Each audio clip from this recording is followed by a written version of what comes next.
Magandang araw sa inyo mga katuwang. Ako po si Brother Ryan America, disciple preacher ng El Shaddai Tapat Chapters, at welcome sa ating almusal for our soul ngayong araw ng Biyernes, January 17, 2025.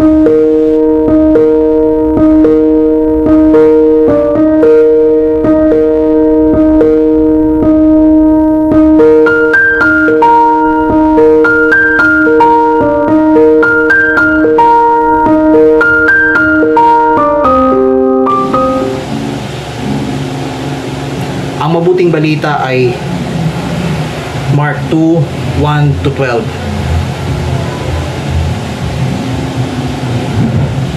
Sabi sa bahagi ng Ebanghelyo, talos ni Jesus ang kanilang iniisip, kaya't sinabi niya, bakit kayo nagsasaloob ng ganyan? Alin ba ang lalong madali?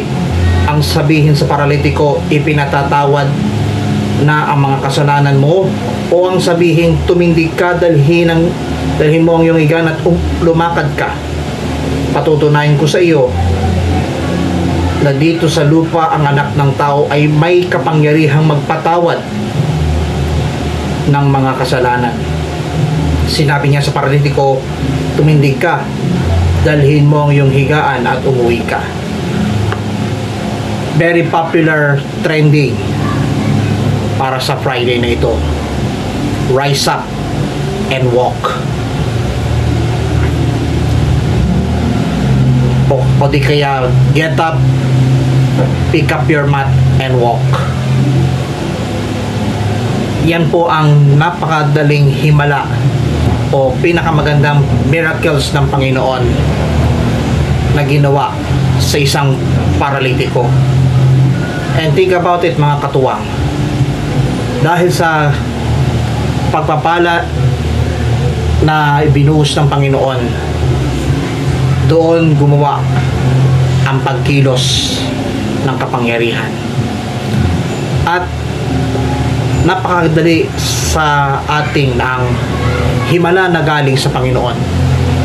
Marapat lamang na patuloy tayong samahan ng Diyos. Marapat lamang na tayo patuloy na gabayan, patuloy tayong ingatan, at higit sa lahat, sasamahan tayo ng Diyos sa lahat ng panahon. At kapag tayo patuloy na nanalig sa Diyos, tinitiyak ko po, tayong lahat ay patuloy na samahan ng Diyos sa marubdob na paglalakbay. At ang tanging paglalakbay ay ang tunay na kagalingan na galing sa ating Panginoon. At kapag naranasan ang mahimalang kagalingan na galing sa ating Panginoon, tsak, ang ating katawang pisikal ay bibigyang lakas at bibigyang sigla upang di tayo magkasakit. Kaya ang himalang natanggap ng paralitiko ang siyang bukod tangi sa lahat upang sa pamagitan ng salita ng Panginoon ang siyang mabisa sa pagpapatawad ng mga pagkakamali at pagkakasala sa isip, sa salita at sa gawa.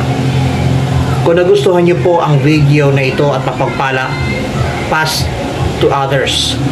Punuin ang mabuting balita sa social media at gawing viral, trending, fresh at hot topic Lunes hanggang Linggo ang mabuting balita ng Panginoon dito po sa ating almusal for our soul, in shorts, almusol. Ito po si Brother Ryan America.